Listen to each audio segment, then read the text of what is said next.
디모데 청년 구준 형제가 다음 주에 원래 발목 수술이 예정이 되어 있었습니다. 수술하면 한동안 이제 다니지 못하니까 이제 이번 주에 이제 그 주초에 필리핀으로 여행을 이제 떠났습니다. 그랬다가 머리를 이제 크게 이제 다쳤는데요. 그래도 감사하게 내 손상은 이제 없다고 합니다. 필리핀의 의사도 럭키가이라고 하면서 크게 이제 놀라와 이제 좀 했다고 하는데요.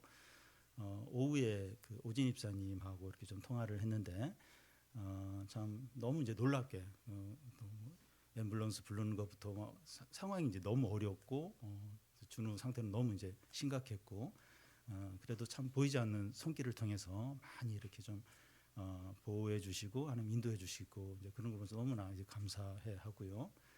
준우하고도 좀 통화를 좀 했습니다. 길게 통화는 하지 않았지만 애가 말을 그래도 잘 하고 좀 그런 걸 봐서 이렇게 내 어떤 손상이 없다는 걸 좀 느낄 수 있었습니다.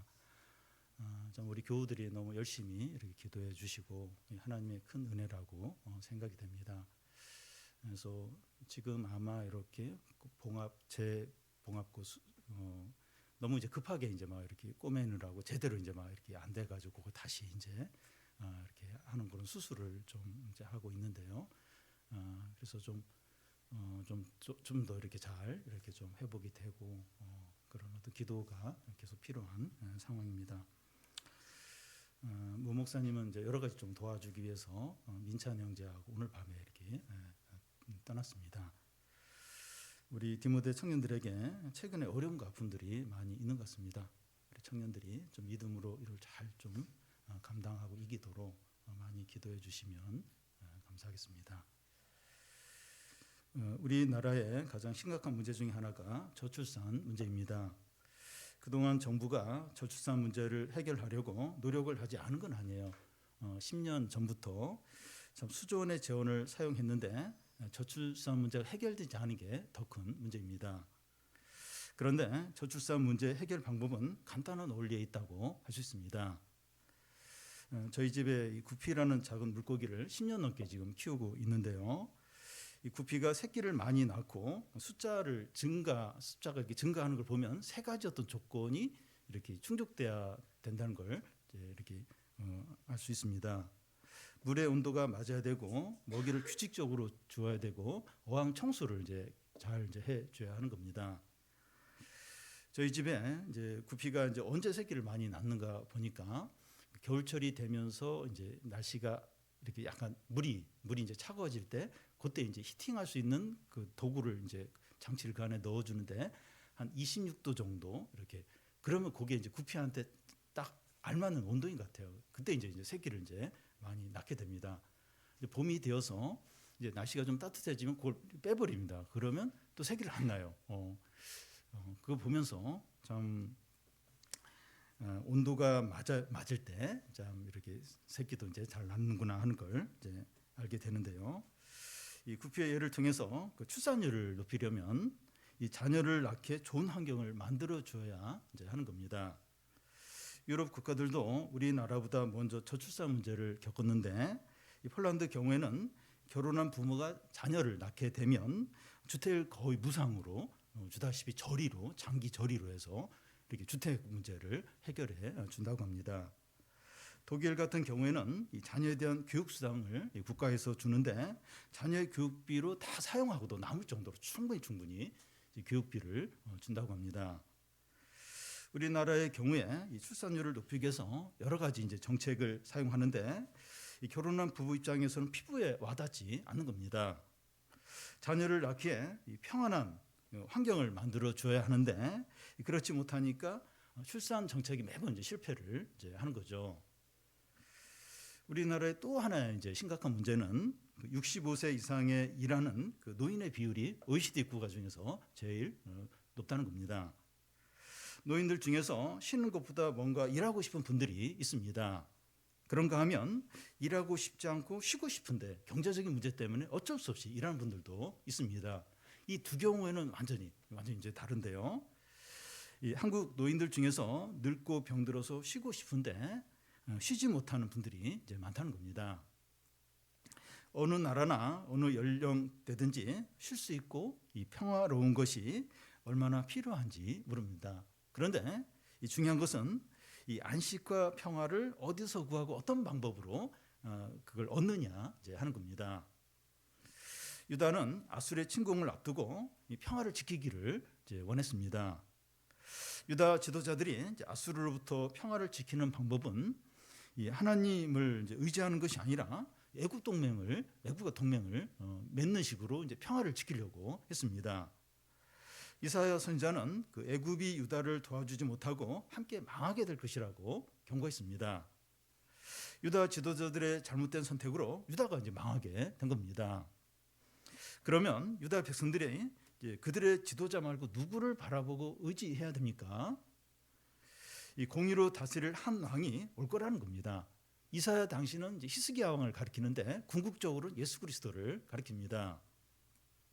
그런데 이사야 당시 유다 백성들은 하나님의 말씀보다 눈에 보이는 세상의 안정과 혜택을 더 의지했습니다. 오늘 말씀에서는 그 안일한 여인들을 이제 언급하고 있는데요.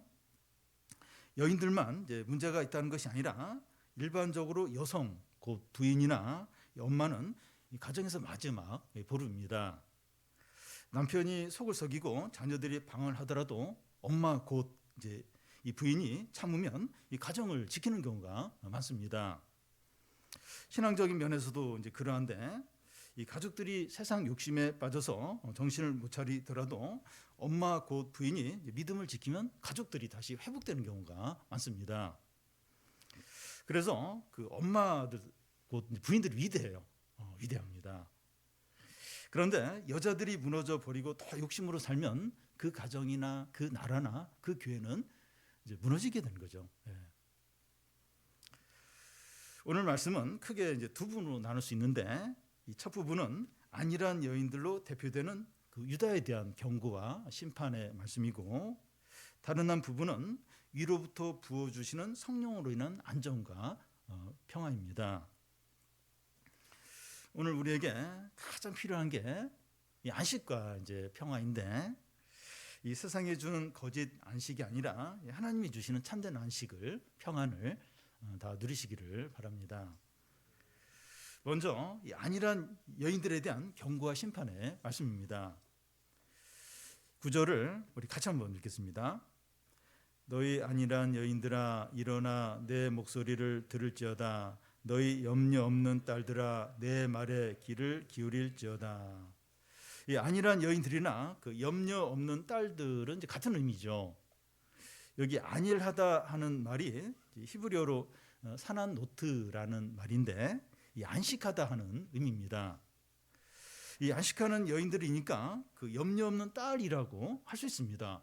그러니까 안식을 한다는 건 염려가 없다는 그런 이제 같은 거죠. 그런데 이 안일한 여인들아 일어나 내 목소리를 들으라 이제 하는 걸 보면 뭔가 경고하고 책망하는 느낌을 이제 받게 됩니다. 사람이 안심하고 평안함을 느낄 때 무엇 때문에 그렇게 느끼느냐 하는 것이 중요합니다. 이렇게 안식하고 평안함을 느낀다면 뭔가 있는 거예요. 뭔가 있으니까 이제 이 안식, 편안함을 이제 느끼는 거죠. 무엇 때문에 이제 편안함을 느끼느냐에 따라서 안식이 될 수도 있고 안일함이 될 수 있습니다. 그러니까 뭐 때문에 편안함을 느끼느냐, 그게 뭐냐에 따라서 그게 안식이 될 수 있고 안일함이 될 수도 있다는 겁니다. 예를 들면 복권에 당첨이 되어서 큰 돈이 생겼을 때 먹고 사는 문제에 대해서 이제 편안함이 있어요. 이 안식이 있게 되는데, 그게 이제 안일함으로 빠지게 되는 거죠. 그러니까 이제 한 번씩 복권 당첨된 사람들의 그 삶을 이렇게 추적해서 그런 어떤 뭐 기사들, 어떤 조사들이 있는데, 다 그런 건 아닌데 그 삶이 완전히요. 그 복권 당첨되기 전보다도 더 불행하게 가정도 깨지고 막 그 폐인이 되고 막 그런 경우가 이제 많은 거예요. 그러니까 그 복권 당첨으로 인해서 그 편안함을 느끼는데 그게 안일함으로 이제 나아간 거죠. 그런데 이 상황은 어려워요. 근데 주님을 바라보고 의지함으로 편안함을 느낄 때 이건 안식을 누리는 게 이제 되는 거죠.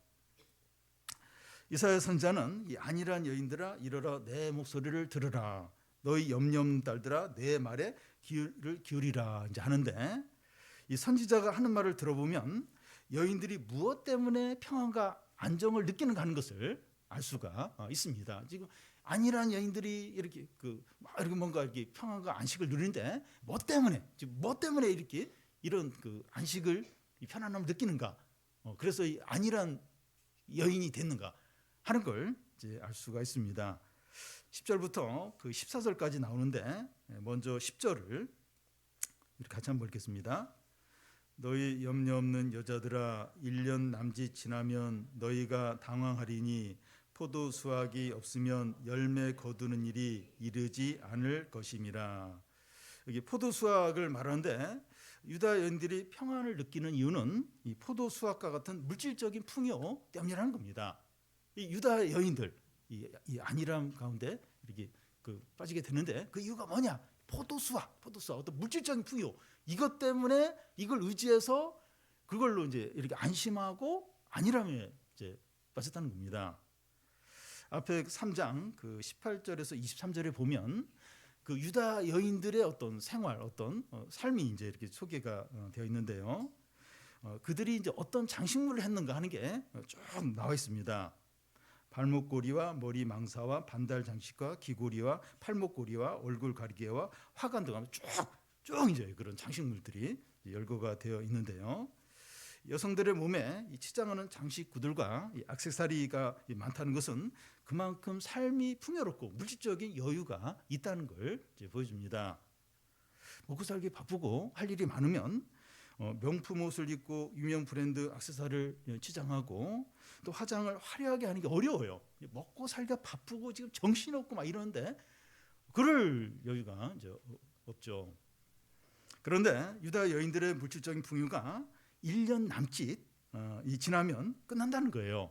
1년 남짓. 꼭 1년 만에 이제 끝난다는 의미도 되고, 그 기간이 아주 짧다는 의미도 있습니다. 그 1년의 짧은 기간이 끝나면 이제 포도 수확이 없고 열매를 거두는 일이 없기 때문에 당황하게 된다는 겁니다. 이 유다의 안일한 여인들이 막 이제 이렇게 물질적인 이런 걸로 이렇게 거기에 빠지고 막 이러는데, 거기에 1년 남지, 1년이 지나면 포도 수확도 없고 열매도 없고, 그러면서 그게 없으니까 당황하는 거예요. 크게 당황하게 된다는 겁니다. 그와 같이 눈에 보이는 것이나 물질적인 것으로 안식을 누리려고 하면 당황하게 됩니다. 그런 풍요를 누리는 기간이 생각보다 짧기 때문이라는 겁니다. 이 물질적인 거, 눈에 보이는 거, 이걸로 이렇게 어떤 안식을 누리고 그러면 당황. 왜냐하면 그 기간이, 지속 기간이 짧을 수 있다는 거예요. 그래서 그게 딱 끝나면 크게 이제 당황하게 되는 거죠. 그래서 이사야 선지자는 이 안일한 여인들에게 어떻게 하라고 합니까? 11절을 같이 한번 읽겠습니다. 너희 안일한 여자들아 떨지어다, 너희 염려 없는 자들아 당황할지어다, 옷을 벗어 몸을 드러내고 배로 허리를 동일지어다. 그런데 그 당시 안일한 여인들이 이 현실적인 안정과 물질적인 풍요 때문에 어떻게 살아가고 있었습니까? 3장 앞에 3장 16절에 좀 보면, 교만하게 느린 목, 정을 통하는 눈으로 다니며 아기작거려 걸으며 발로는 쟁쟁하는 소리를 낸다는 겁니다. 그러니까 뭔가 느낌이 있죠. 이렇게 여인들의 이름 이렇게 정을 통한 눈을 보고 아기작거리고 어쨌든 좀 이게 평범하지 않은 거예요. 뭔가 이렇게 사치하고 뭔가 이렇게 어디에 빠져 있고 방탕한 어떤 그런 삶을 이제 사는 겁니다. 아모스서 4장 1절에 보면 이런 여인들을 바산의 암소라고 부르는데, 이 바산의 암소는 살이 찌고 아주 고집도 세고 어떤 그런 암소를 가리킵니다. 그러니까 여인들이 이제 그렇다는 겁니다. 그들이 이제 남편에게 이제 무슨 말을 하는가 하면 아모스 4장 1절에 이제 나오는 건데요. 술을 가져다가 우리로 마시게 하라 이렇게 이제 하는 겁니다. 남편들에게 술 가져와 이러면서 막 술 우리 마시게 하라고 이제 한다는 겁니다. 모든 것이 풍족하고 안정이 되니까 여인들이 이렇게 할 수 있는 겁니다. 이사야는 이렇게 아니라고 염려 없는 여인들에게 어떻게 하라고 합니까? 이래요. 지금 이렇게 살고 있어요. 지금 막 이렇게 하고 있는데 어떻게 하라고 이제 하고 있습니까? 떨지어다 당황하라 이렇게 하고 있습니다. 떨라는 거예요. 떨고 당황하라고 이렇게 합니다. 두려워하고 절제하고 정신을 차리라는 겁니다. 구체적으로 이제 어떻게 하라고 합니까? 옷을 벗어 몸을 드러내고 배로 허리를 동일하는 겁니다. 이런 모습은 이 장례식이 닥쳤을 때나 포로로 잡혀갈 때 모습입니다. 현재 안정적이고 물질적으로 풍족한데 이 가족의 장래가 있는 것처럼 망한 것처럼 하라는 것인데 쉽지가 않죠. 지금 이렇게 뭐 물질도 이렇게 여유가 있고 뭐 어려움도 없어요. 근데 장례식이 일어난 것처럼 그리고 포로로 잡혀간 것처럼 이렇게 막 두려워하고 뭐 떨고 막 이렇게 절제하고 그게 쉽지 않아요. 그렇게 되는 게 쉽지 않습니다. 그런데 성경은 여러 곳에서 그렇게 하고 말씀을 하십니다. 야고보서 4장 9절 10절을 보면 슬퍼하고 애통하며 울지어다 너희 웃음을 애통으로 너희 즐거움을 근심으로 바꿀지어다 주 앞에서 낮추라 그리하면 주께서 너희를 높이시리라. 하나님이 기쁘시게 받으시는 제사는 상한 심령, 애통하는 마음이라는 거죠. 그래서 좀 이렇게 하나님 앞에서 좀 울고 회개하고 애통해하고 절제하고 그렇게 하라는 겁니다. 하나님 그걸 기뻐하신다는 겁니다. 왜 하나님 앞에서 떨고 당황하고 자신을 한없이 낮춰야 이제 합니까? 왜 그렇게 하는지 말씀을 했어요. 왜 그렇게 해야 되는지 12절에서 14절까지 한 절씩 교대로 읽겠습니다. 그들은 좋은 밭으로 인하여 열매 많은 포도나무로 인하여 가슴을 치게 될 것이니라.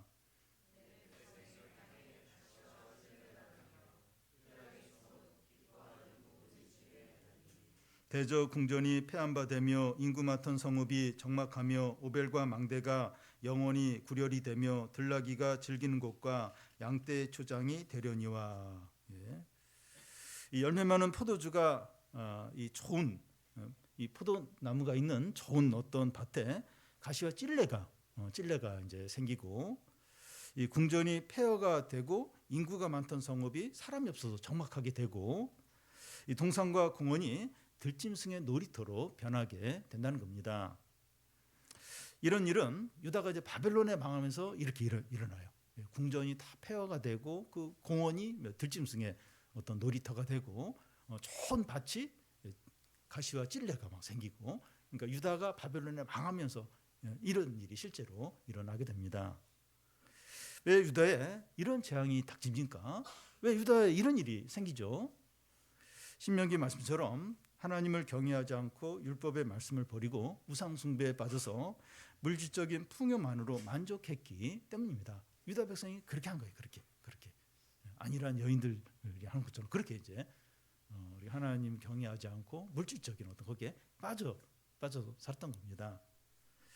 특히 신명기 28장은 축복과 저주의 말씀인데 하나님을 이제 경외하고 율법의 말씀에 순종하면 나가도 복을 받고 들어와도 복을 받고 모든 삶에 이제 복을 받지만 하나님을 경외하지 않고 율법의 말씀을 버리면 나가도 저주를 받고 들어와도 저주를 받고 극렬하게 끝까지 재앙을 내리겠다고 신명기 28장에 말씀을 합니다. 그래서 하나님 앞에서 떨고 당황하고 자신을 낮추라고 하는 이유는 하나님을 경외하고 바른 관계를 회복하기 위해서입니다. 왜 이렇게 막 큰 어려움도 없는 것 같은데 왜 이렇게 막 하나님 앞에서 떨고 두려워하고 절제하고 그렇게 왜 해야 되는가 하면 하나님과 바른 관계를 회복하고 믿음을 회복하기 위해서. 그러니까 자신을 볼 때 내가 지금 다른 데 마음을 다 빼앗겨 있고 욕심으로 살고 있고 신앙이 약해졌다 이러면 어려움이 없더라도 주님 앞에 나와서 떨고 두려워하고 절제하고 그렇게 이제 하라는 겁니다. 그래서 하나님 관계를 회복하라는 거죠. 이스라엘 백성은 이 광야 생활을 할 때보다 가나안에 들어가서 하나님으로부터 멀어지고 우상 숭배에 빠지는 것을 볼 수 있습니다. 가나안에 들어가서 훨씬 더 이렇게 불신앙적으로 이제 살게 되죠. 다윗은 사울 왕에게 쫓길 때는 신앙이 살아 있었어요. 항상 기도하고 막 긴장하고 또 시편도 여러 편 짓고. 근데 왕이 되고 나서 나가서 싸우는 전쟁마다 이기는 거예요. 안정이 되니까 은혜에 익숙해지는 겁니다. 그러면서 신앙의 권태기에 접어들고 또 범죄도 이제 저지르게 되죠. 우리도 비슷해요. 우리도 비슷합니다. 우리도 물질적으로 안정이 되고 또 어려움이 없고 사람들에게 인정을 받으면, 그러니까 뭐 큰 부자가 되지 않더라도 전부 다 물질적으로 좀 여유가 조금이라도 생기면 마음이 이제 점점 예전 같지가 않은 겁니다. 하나님부터 멀어지고 다른 것에 자꾸 마음을 빼앗기게 되고 점점 그렇게 되게 됩니다. 그래서 눈에 보이는 것을 통해서 안식을 얻으려는 거예요. 안식을 눈에 보이는 걸 통해서 편안함을 느끼고 만족을 자꾸 그렇게 이제 되려고 하는 겁니다. 우리가 부정적이 되거나 비관적이 될 필요는 없지만 신앙을 회복하고 하나님을 경외하고 살아있는 믿음을 갖기 위해서 망한 자처럼 시험에 떨어진 것처럼 모든 것을 잃어버린 자처럼 두려워하고 절제하고 애통해야 하는 것이 필요합니다. 진짜 망한 자처럼 진짜 큰 어려움을 당한 자처럼 그렇게 이제 이렇게 절제하고 좀 슬퍼하고 그러면서 이제 하나님 앞에 나가는 거죠. 이 다른 것들로 우리의 평안과 기쁨을 삼지 않고 하나님만으로 기뻐하고 이제 안식하는 거죠. 우리에게 고난이 없는 분이 없습니다. 다 지금 고난들이 있는데 우리에게 고난이 하나님 앞에 나와 떨고 당황하고 자신을 낮추는 기회가 되게 하는 겁니다. 고난 힘들어요. 어렵고 피하고 싶고. 근데 우리에게 이 닥친 고난이 있으면 하나님께 나아가서 두려워하는 거예요. 떠는 겁니다. 절제하는 거예요. 우리 자신을 살피고 그런 기회가 되게 하는 겁니다. 우리에게 이 거짓된 안식을 주는 것 중에 하나가 SNS, 유튜브 같은 게 될 수 있습니다. 그러니까 너무 마음이 힘들고 이렇게 막 그럴 때 이렇게 좀 하나님께 나아가는 그런 기회가 될 수 있는데 그냥 SNS, 유튜브 이런 걸로 이제 이렇게 푸는 거예요. 이렇게 기분을 이렇게 좋게. 그게 훨씬 더 빠른 것 같아요. 이제 그러기가 너무나도 이제 쉬운 겁니다. 그래서 뭐 약간 힘들고 이렇게 마음이 상하면 핸드폰을 보는 시간이 더 길어지는 거예요. 더 이제 그걸로 이제 위로를 삼으려고 하기가 쉬운데 좀 이렇게 핸드폰 줄이고 핸드폰 내려놓고 하나님 앞에 나아가서 좀 자신을 살피는 거죠. 기도하고 좀 하나님을 찾고 부르짖고 그 하나님 안에 이제 참된 안식과 평안과 기쁨이 있기 때문이죠. 그러니까 그런 것들은 다 이렇게 일시적인 거. 물론 이렇게 조금 스트레스는 이렇게 좀 해소는 해줍니다. 우리 믿는 사람들도 이렇게 좀 건전한 어떤 이렇게 스트레스 해소 또 이렇게 그런 것도 좀 필요한 것 같아요. 오직 기도, 오직 말씀, 이제 그럴 수도 있지만 이렇게 일반적으로 건전한 뭔가 이렇게 스트레스를 풀 수 있는 그것도 필요한데 근데 잘못하면 거기에 다 하는 거 거기서 그걸로 다 풀려고 하고 진짜 하나님께 나아가진 않으려고 하고 하나님과 보내는 시간 최소한으로 하고 이제 그러기가 쉬운 거예요. 우리가 이 거짓된 그 안식 여러 가지 너무 많습니다. 그게 먹는 것도 될 수 있어요. 막 좀 스트레스 받으면 먹는 걸 이제 막 풀려고 할 수도 있는데 그건 다 거짓된 안식이고 우리가 좀 그렇게 고난과 또 이렇게 마음이 상하고 힘들 때 어떤 유혹들, SNS 이런 것들 좀 내려놓고 좀 하나님 앞에 나아가서 주님 안에 있는 그 참된 안식, 기쁨, 평안 그걸 이제 누리려고 이제 해야 되죠. 한 가지 더 살펴보겠는데 유다 백성들은 이 거짓된 안식을 누렸지만 이 참된 안식이 어디서 오느냐 하는 겁니다. 15절, 16절을 한 절씩 교대로 읽겠습니다. 마침내 위에서부터 영을 우리에게 부어주시리니 광야가 아름다운 밭이 되며 아름다운 밭을 숲으로 여기게 되리라.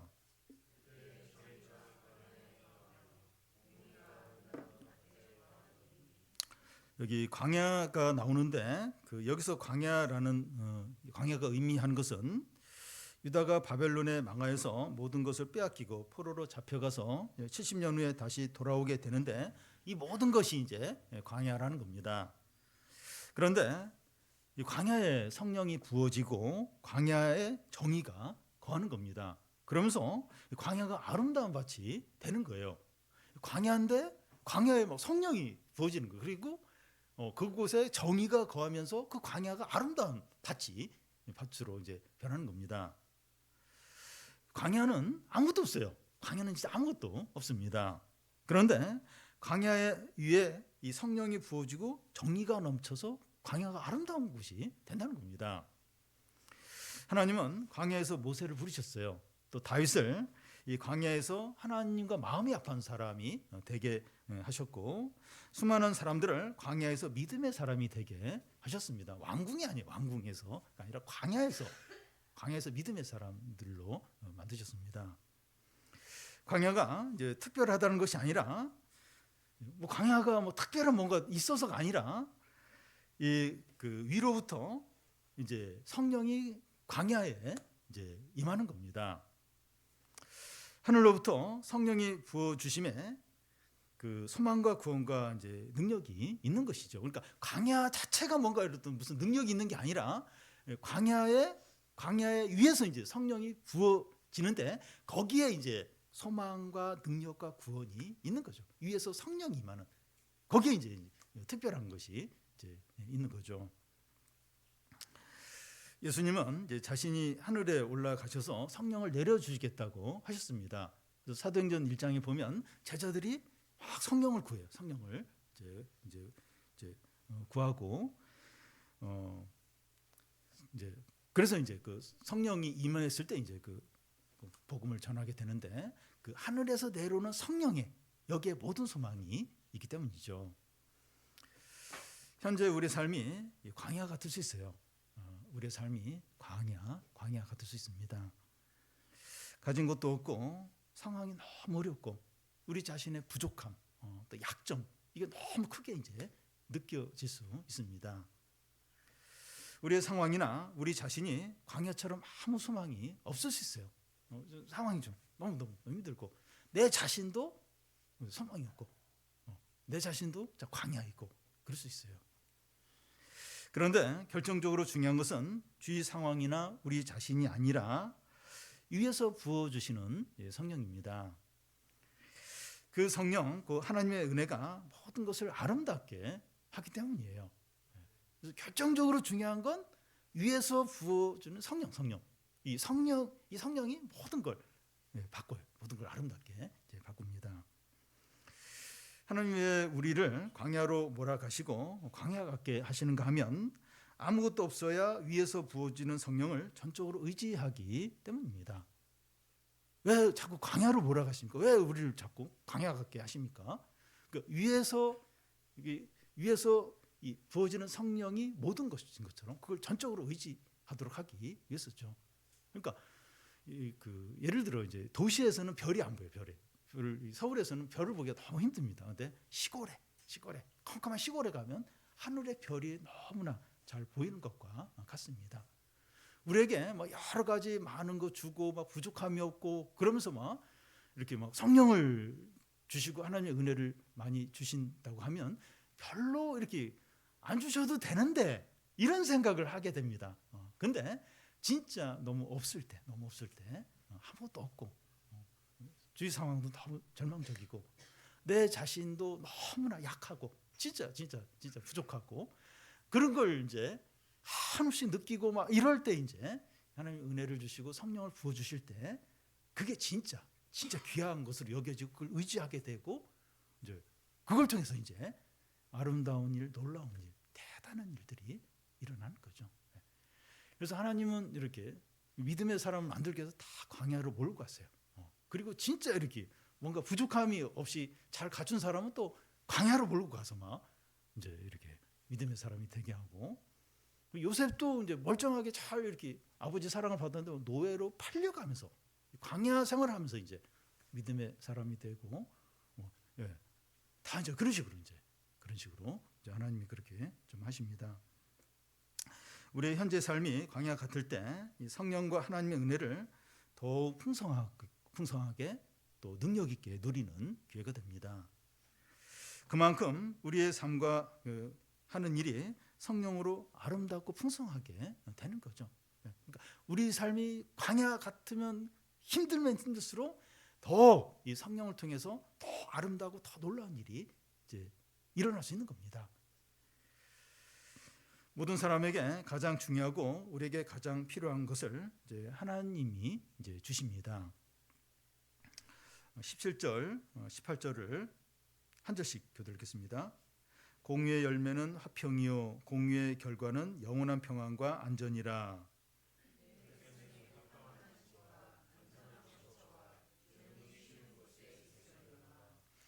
예, 화평과 평안과 안전, 이것이 그 사람들에게 가장 필요한 것이 아닙니까? 화평한 집과 그 안전한 거처와 조용히 쉬는 곳이 우리에게 가장 필요하지 않습니까? 여러분, 이 세상을 얼마나 전쟁과 분쟁과 번제와 얼마나 그리고 얼마나 사고가 많고 얼마나 아픔들이 많습니까? 안전, 평화, 이게 제일 필요하고, 이렇게 또 이렇게 편안히 쉴 수 있는 곳, 또 이렇게 화평한 곳, 그런 것이 우리에게 제일 중요하지 않습니까? 그 유명한 드라마들 스카이캐슬이나 펜트하우스나 요즘에 인기 있는 눈물의 여왕, 이런 드라마를 보면 집이 고급 호텔인지 궁전인지 분간이 안 될 정도로 화려한 집에 살아요. 근데 그 가족끼리 얼마나 싸우고 음모를 꾸미고 서로 분노하는지 모릅니다. 외적으로 모든 좋은 것을 갖췄지만 화평과 안정과 평안이 없습니다. 잠언에 보면 다투는 여자와 궁전에 함께 사는 것보다는 혼자 움막에 사는 게 더 낫다, 이런 말씀이 몇 번 나와요. 이거 뭐 여성을 이제 차별하는 것이 아니라 화려한 집보다 조용히 쉴 수 있는 집이 더 낫다는 거죠. 돈이 많고 명품 옷을 입고 외제차를 타고 고급 음식을 먹어도 이 마음이 불안하고 두렵고 갈등 가운데 있으면 이런 것이 아무 의미가 없습니다. 예, 이거 진짜 의미가 없어요. 마음이 평안하지 않고 안전하지 않고 화목하지 않으면 이런 게 아무런 진정한 의미가 없습니다. 여러분, 이 안전과 평안과 구원은 위에서, 곧 하늘에서 하나님으로부터 옵니다. 진짜 그래요. 그러니까 사람들이 그 에덴 동산의 최초의 그 인간이 이제 한계 이제 하나님을 몰아내는 거예요. 그 아담의 후손들이 계속 그 일을 해왔어요. 어떻게 쓰든지 하나님을 이제 몰아내면서 우리끼리 좀 잘 살아보자. 우리 서로 사랑하고 정의를 실현하고 또 이렇게 천국 같은 것을 만들어 보자. 그렇게 했는데 안전이 없어요. 평화가 없습니다. 안식이 없어요. 오직 진정한 안식과 평화와 그 화목은 위로부터, 하나님으로부터, 하늘로부터 이제 오게 되죠. 그러니까 예수님이 오신 이유가 진정한 안정과 이 평안을 주기 위해서, 안식을 주기 위해서 오신 거죠. 수고하고 무거운 짐자들아 다 내게로 오라. 내가 너희를 쉬게 하리라. 나만이 진정한 안식과 평안을 줄 수 있다는 거죠. 세상이나 우리 자신이나 물질적인 것에서 오지 않습니다. 진정으로 그래요. 진정으로. 물질 또 사람에게서 오지 않아요. 진정으로. 뭐 세상에서도 오지 않습니다. 그런데 우리가 눈에 보이는 것이나 물질적인 것에서 안식을 누리려고 할 때 여기 나오는 안일한 여인처럼 이제 되는 겁니다. 우리는 일어나서 주님의 말씀 앞에 떨고 두려워하고 애통해야 합니다. 지금 이렇게 하나님 아닌 다른 것으로부터 이렇게 안식과 어떤 만족을 누리고 있다면 일어나야 돼. 일어나서 주님 앞에 나아가서 두려워하고 떨고 절제를 해야 합니다. 이렇게 할 때 참된 안식과 평안과 안전을 누리게 돼요. 진정으로. 한번 돌아보면 이렇게 나한테 진정한 평안과 안식이 있는가? 안식이 있는가? 저도 뭐 그럴 때가 있어요. 이렇게 뭐 특별히 무슨 어려움이 없는데 밤이 불안하고 막 이제 좀 힘들고 그럴 때 내가 이제 뭘 의지하는가 다시 이렇게 좀 돌아보면서 이렇게 좀 하나님을 찾고 하나님께 기도하고 이러면 이렇게 마음에 어떤 평안이 있는 걸 이제 보게 됩니다. 제가 오후에 이렇게 오진희 집사님하고 통화하면서 물론 이제 뇌에 이제 손상은 없다고 하지만 너무 이제 크게 다친 거 너무 그리고 또 여러 가지 좀 이렇게 좀 걱정되는 것도 많고 근데 이렇게 오늘 오후까지 여러 어떤 과정들 통해서 이렇게 하나님이 인도하시고 보호하시고 사람들의 도움을 받게 하시고 막 이제 어떤 이런 걸 통해서 하나님을 느끼시는 거예요. 느끼면서 대화하면서 참 마음에 어떤 평안이 있다, 또 안식이 있다는 게 느껴졌습니다. 그러니까 이런 안식과 평안이 상황에서 오는 게 아니에요. 어떤 좋은 일에서 오는 게 아니라 하나님께 아무리 어렵다 할지라도 하나님 함께 하시고 인도하시고 또 보호하심이 느껴질 때 상황과 상관없이 안식이 있는 거예요. 평안이 있는 겁니다. 우리 자신을 돌아보면서 어려우면 어려워서 이제 평안이 없고 또 어려움이 없는데도 또 미래의 어떤 일에 대해서 걱정하면서 염려하고 그래서 항상 마음이 불안하고 또 막 두렵고 낙심이 되고 그럴 수 있습니다. 그래서 좀 좋은 일이 생기고 또 뭐 돈이 좀 많이 생기고 또 뭐가 좋아지고 물론 그게 좀 마음의 평안을 줄 수 있어요. 근데 또 상황이 바뀌면 또 이제 이 불안한 거예요. 마음의 평안이 없는 겁니다.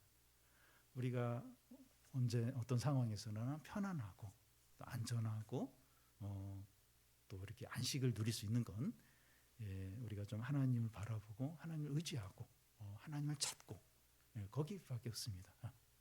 수고하고 무거운 짐자들아 다 내게로 오라. 주님만이 그렇게 말씀하세요. 그래서 우리 자신을 돌아보면서 우리가 다른 걸 하나님보다 더 의지하지 않도록 좀 하시고요. 주님이 우리를 광야 같은 삶으로 인도하실 때 낙심하는 것이 아니라 하늘에서 임하는 성령과 은혜를 더 사모하시기 바랍니다. 광야 너무 힘들어요. 낙심이 돼 두려워요.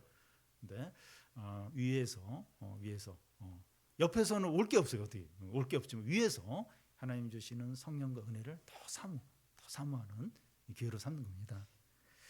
그래서 우리 상황과 처지가 어떠하든지 우리가 있는 그곳이 화평한 집이 되고 안전한 처소가 되고 조용히 쉴 수 있는 피난처가 되도록.